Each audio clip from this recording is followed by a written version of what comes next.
London, and we have offices in Portugal and across the United States. Our main mission is to simplify data and help businesses grow. And we are partnered with a company by the name of Click, which is an end-to-end data analytics company. They manage getting data from your ERP or any other systems and creating dashboards and displaying the results for analysis. And so like I said earlier, my name is Omar Ali. I'm a data consultant, and I primarily help with machine learning, forecasting, and automation for analysis. And so to start the presentation, I'll give it off to Graham. Thanks. Yeah, so my name's Graham Russell. I'm a senior consultant at Conroe Partners, and again, whenever we get engagements that are related to AI or advanced analytics, those kinds of things, that's when we get involved. And that includes some forecasting projects with members that we've met here at IBF too. So yeah, today we're going to talk through the problems that we see as consultants. We can kind of see from top down at various industries, the themes that emerge and the problems that we go. So we're going to try and convince you that there's a problem out there, and then we're going to talk about the approach that we recommend to solve those. But most of what we'll be doing today is actually kind of an interactive walkthrough of how to apply the principles that we're going to try and teach to you today. So the problems that we see, like I said, we're seeing this emerge from different clients and companies and industries. We see people at various levels of maturity with their forecasting, different sized teams, and so we're really able to kind of look at, the trends that occur for all those different companies. And so what we're seeing is a typical flow where you have a few people who own the forecasting project. They're responsible from getting the data into the systems, and perhaps you've got software to do that, or maybe you're doing that manually, and you push that through and you're delivering that to your inventory managers, your sales operations, things like that. And so let's start there. So if you're thinking about forecasting, you've probably got to a stage where you're ingesting some data, and you've got some transactional history or some shipping information that you can use and work with to get started. And from there on, what we see is people jumping into what we're calling an experimentation loop. They're exploring the data they have available, any oddities in it, cleaning it up, selecting it into a place that's convenient to work with. And maybe you're at the stage where you're starting to think about feature engineering, pulling in external data sets, creating statistics and aggregations, those kinds of things. And then you can start getting into prototyping with different forecasting models and so on. And then finally, you do your evaluation. And so, and of course, this is a loop. You can jump across different things. Some of these may apply to you, some may not. For example, you might have software that can take care of the feature engineering for you, or you're already just choosing the forecast. And that's all your involvement in this section. But if you've got any computer science background or anything like that, you might notice a glaring issue with this experimentation loop, and that is there's no exit clause, there's no clear sign to say, let's leave this loop and continue on now. And so that's really the problem we're seeing, is that people spend a lot of time in this experimentation loop, and what gets missed is the forecast deployment. The predictions don't get served to the business, and eventually, the business doesn't get to use this and implement it and eventually affect the ROI of the company, or the revenue or cost and so on.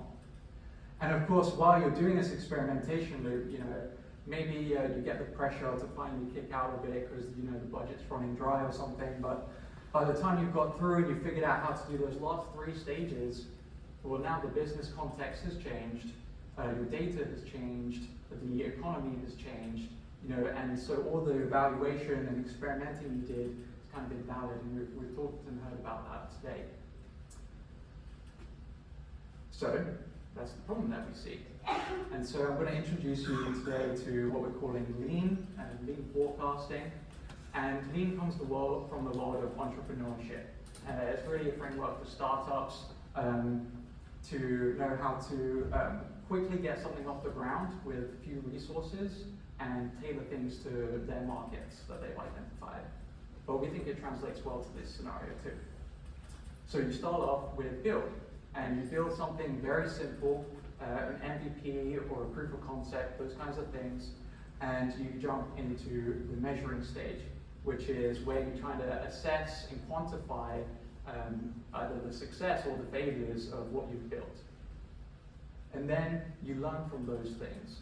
And because you're going through this positive feedback loop where you're actually delivering something to the end user as fast as possible, there's this whole corpus that you can learn from, not just the accuracy of your forecast, but also how it's being used, who's using it, those kinds of things. We'll talk about that later.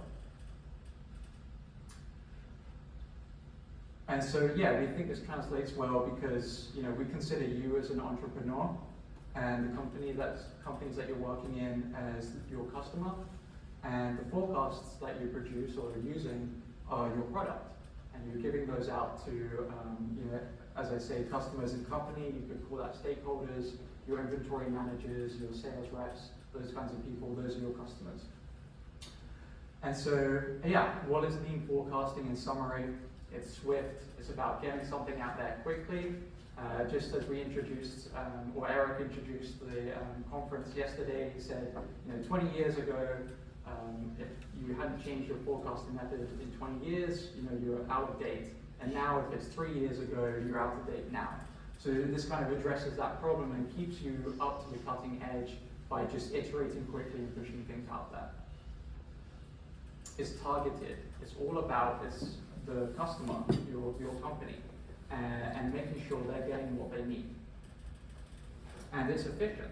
Instead of going through and experimenting and trying to get every percentage point of accuracy you can out of your data, you just focus on starting simple and going up and meeting people where they're at and helping them. Okay, so we're about to begin the walkthrough, but before we do that, is there any questions? Good. So we're going to start trying to apply this lean forecasting method. And so, of course, we begin with the building stage. So I'd like to ask you all, what is the simplest forecast you could come up with?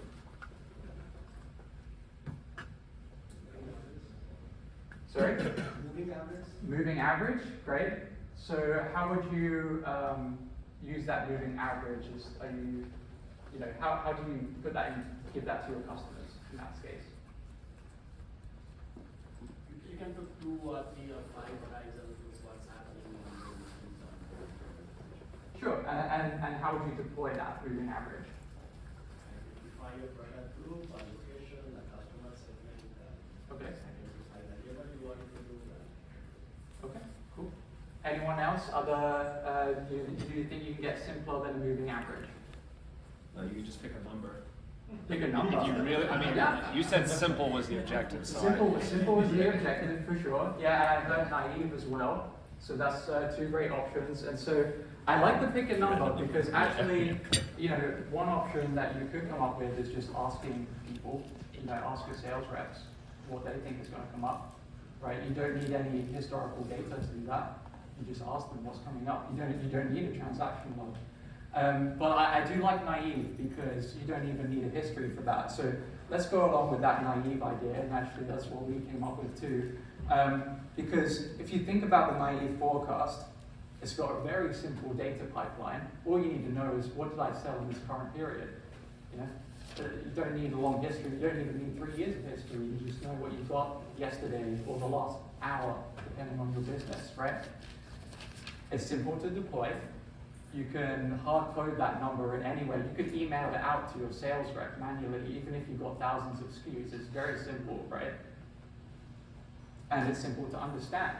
You know, we're not talking about XGBoost here or something or neural nets. You know, you can communicate this out to your company, and they'll know what you mean. This is what you sold last period, so this is what we think you're going to get the next period, or how many periods do you need to know about? Okay?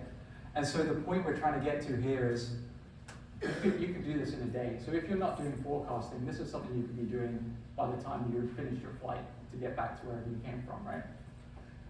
And the importance of that is that you get to move on to the measuring stage, right? You've not got stuck in the experimentation loop. You've moved on. Your customers and your business is actually able to use this forecast, okay?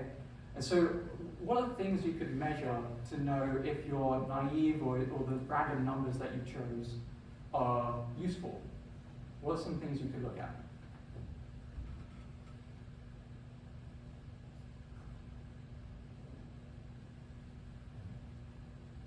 You mean like the error rate? Is that? Like an error, yeah.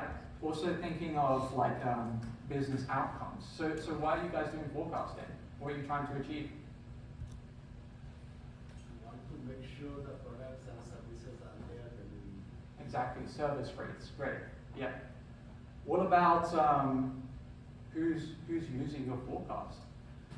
Do you guys think about how often people are using it? Yeah. Availability. What, can you expand on that? Your forecast has to be available and updated when your customers expect it to be available and updated. Wonderful, excellent, yeah. So, yeah, some we came up with is who's using your forecast and what are they using it for? So, of course, we already know kind of you've got your inventory managers and your sales reps, and but kind of like what are the decisions they're making for it, because even within those subsections, it can be different. And so we want to see, you've got the simple forecast, so let's see how people want to use it. We know they're not really going to get a lot out of this, let's be honest. But we can start quantifying things and start looking into things more detailed, right? So where are they using it? Are they trying to find it in their email? Are they going to your reporting dashboards? Are they going into an ERP system for this stuff? Are you looking at these kinds of things, right? And because you've got something out there already, you can try to find these things out. When are they looking at it? Are they looking at it every day? Are they looking at it in the morning? Is it every month that they only need to see? Is it only every year? Okay. And how are they using it? I think I repeated myself there, so I really wanted to get all those questions in. And we talked about kind of stockouts, service, keeping services up. And so I kind of left that there at the bottom because we're trying to be simple here. And so the best way I can put this is maybe this is the stage, because you've built something so simple, the advantage of this is you can start thinking about these kinds of things early on, and you start to realize, as we talked about this morning, maybe your stockout data isn't very useful. Maybe you can't figure out if your stockouts are being reduced and your service levels are improved because you haven't got that system in place yet. Okay? So this helps you really figure out things, other problems further out than just the focus on your forecast, the data you have, and the accuracy it's producing. Okay, and so because we've done all that investigation, we've asked through these people, you talk to executives or you talk to sales reps, and you try to understand, like, I produced this naive forecast. It was really hard to do this, and how are you using it, right? And so because we've measured this and we've talked to people, we know who's using it frequency, who's using it the most, and therefore who may be the most impactful on the business at using these forecasts. And so you can really zone in and try to figure things out, and you can ask more kind of probing questions. And you can also look at the negative. So you can say, well, I was expecting this district or this department to be really interested in my forecast, because I thought that their customers were really volatile. So I thought they'd be really interested in this, but maybe they weren't, right? And so you could go in and ask them about that, because you're measuring and you're paying attention to that. Okay. So yeah, you can ask people, talk to people, survey, and so yeah, I'll pass this back on to you. So what are some things you would expect to hear back, some feedback that you would get from people that you talk to about your naive forecast that you're emailing out to them? What are some probably criticisms, let's be honest, what are some things we could hear? Yes, criticisms.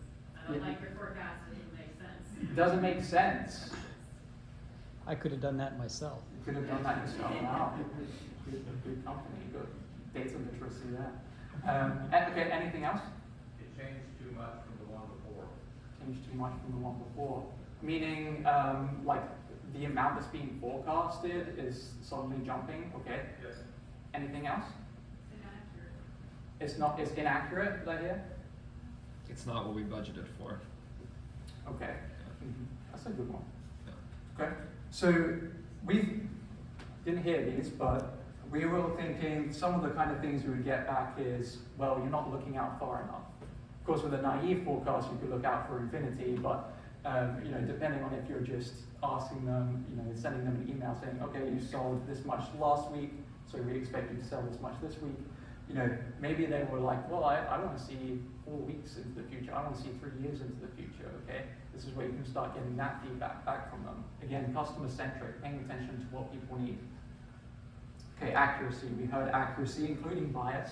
This was too high, this has always been too high, or this was off, so I don't trust it, I can't use it. Of course, right, this is naive, so of course we're going to get that one. Frequency.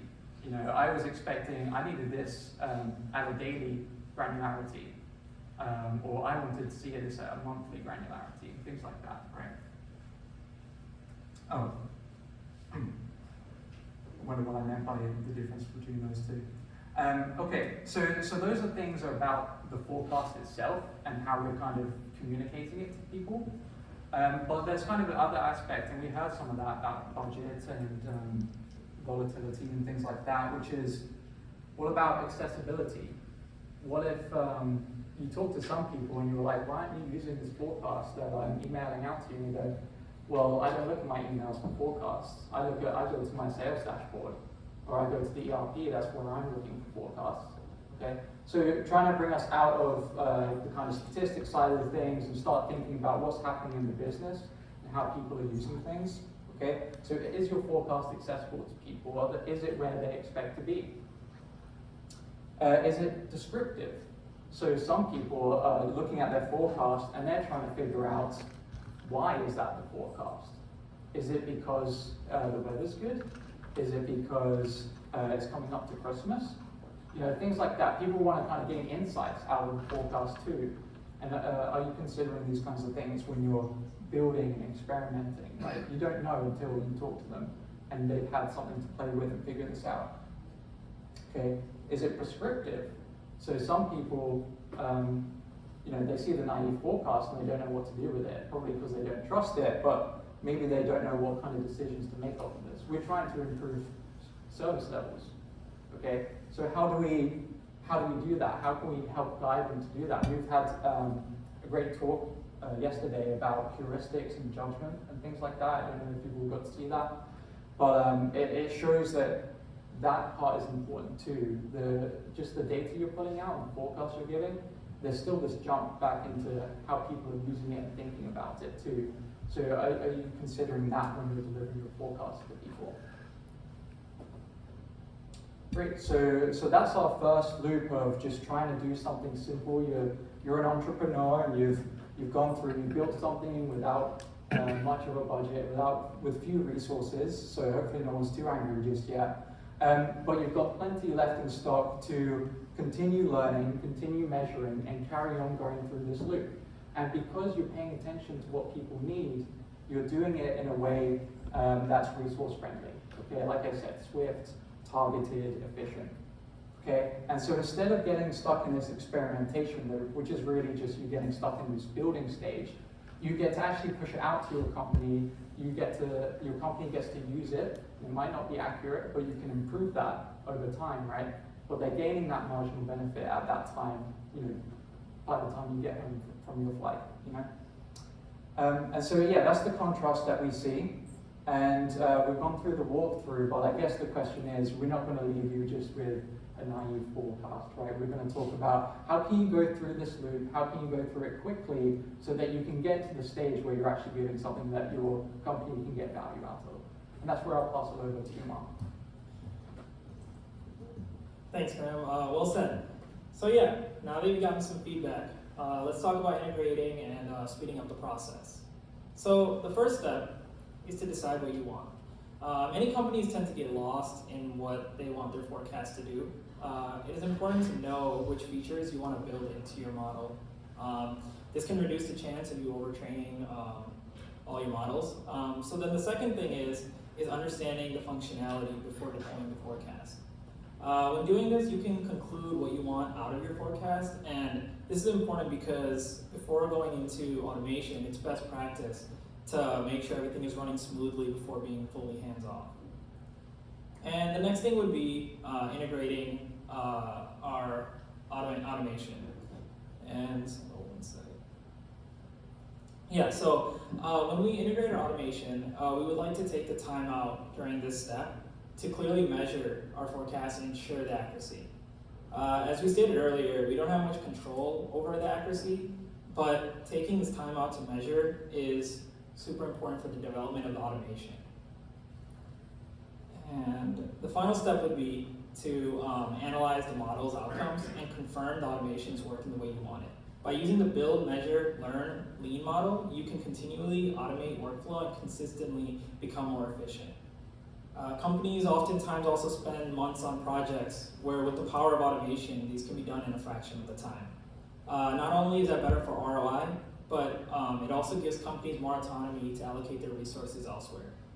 A well-trained model, for example, will be able to identify useful data and split into categories, which will increase the accuracy of the forecast. And another thing about a well-trained model is that these tasks can be used for future business projects with just a few tweaks. And so, where can automation help? Well, let's talk about first what automation can help with. So there are 3 stages of the build, measure, learn, lean model. And the first thing would be automation can be used for multiple steps throughout the whole forecast. And during the build phase, we're telling our automation what to do. By extracting features, splitting data sets, and eventually deploying our models. And once we move on to our measure phase, we are automating specific ranking metrics to filter out non-potential leads and narrowing down data for inclusion in future development. When you enter the learning phase, there are 2 primary steps that should be in standard practice. One is training your models, and second is analyzing the model's outcomes. This is essential for you to truly understand your product that is going into development. And like I said earlier, these automations can be used for future forecasts as well, so that can also save you time. So let's say one of our clients asks a little bit more of a specific question after we go through our cycle. How can we apply our model to their problem? So let's say the feedback was, I really wish I could see the top 5 SKUs for the next 3 years. Let's go back to what we've learned and apply it to this feedback. What's interesting about the request is that it becomes more of a reporting issue and not a forecasting issue. Luckily, with the power of automation, we can still answer the question. So the first thing to remember is that our automation can be used for future cases just by tweaking a few variables. So in the build phase, we can improve our efficiency by setting timeframes and by setting specific parameters, in this case, SKUs, and create our automated pipeline.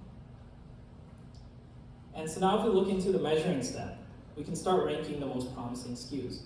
After we do that, we can filter out the SKUs we believe are going to be most relevant to the report. And lastly, we will set a time frame for automation to narrow it down, ranking the SKUs and filtering out the least amount of relevance for potential lead metrics. And the final step is that we will reach the automation/learn phase. We start to train our model based on the feedback that we received. Our data now will start to automate and split the desired categories into the results that we need. By doing this, we're also able to gather meaningful insight and learn patterns about our data. So, why is automated machine learning so important? Well, so while the quality of volume in data is growing exponentially, organizations are spending more and more time analyzing information, but they still can't get ahead because most people don't know much about automation and what it really does for them. And this is when the automation algorithm comes in. These softwares are programs that train themselves using large amounts of scope batches, so you only need one good trained model instead of many mediocre models. And this allows companies to access knowledge on demand without having individualized skill sets by human experts, who may be expensive, and in today's day and time, could be kind of slow.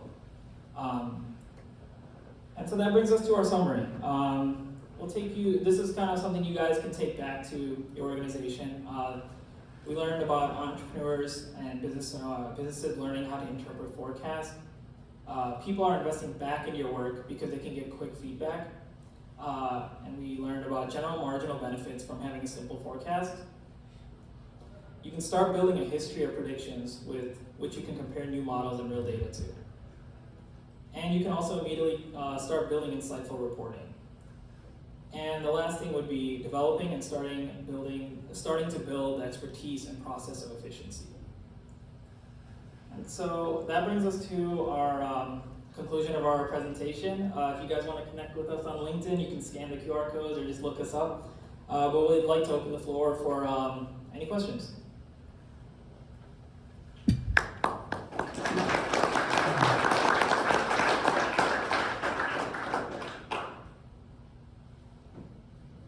Oh, I see. Is this more practical to do in an environment where you are using more point-and-click tools, or maybe open source software like R or Python?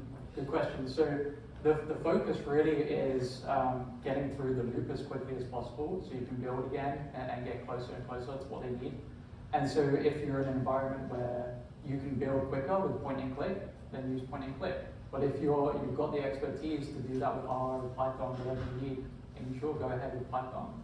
In fact, you might even want to go with the coding solution in long term because you can redeploy that and reuse that code. So,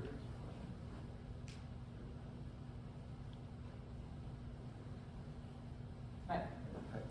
Interesting. I think the lean approach is an interesting one, but I'm not really sure who would you actually roll this forecast out to? Would you actually implement that in the organization with all the training that goes with it, the understanding, and then quickly iterate? Because wouldn't that really confuse the organization quite a bit? Yeah. So the kind of way I would actually roll out a naive forecast with a subset of the organization, just to get the teams that are involved in the forecasting understanding the process, the project, and the logic behind it. So that's why we walked through that today.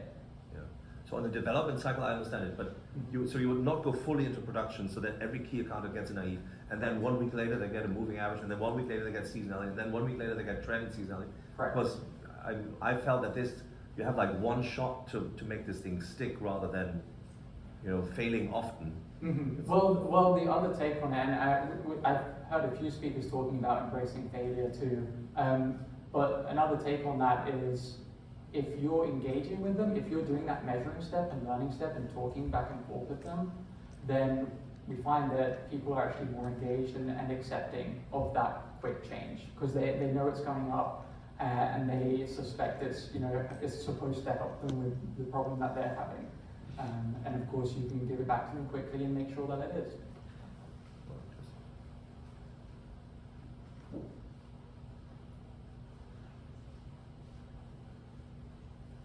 Another one. Oh, another one, yeah. What's the final model you got to? I mean, or you're still stuck with the naive? Well, yeah, we're stuck with that now. Well, I've been learning a lot from you today, so I know where I'd like to get stuck with, which is with the, my big mouth. The neural nets that you ended up with and seeing, and the 32-month, what we really want to end up with is learning about what the external data sets are and the other processes going on in the business to get those external causal factors that we aren't getting. The longer history that you mentioned earlier today, those are some things that you can learn about and you start gaining. And that helps more than, as you know, more than kind of the different types of techniques you can use.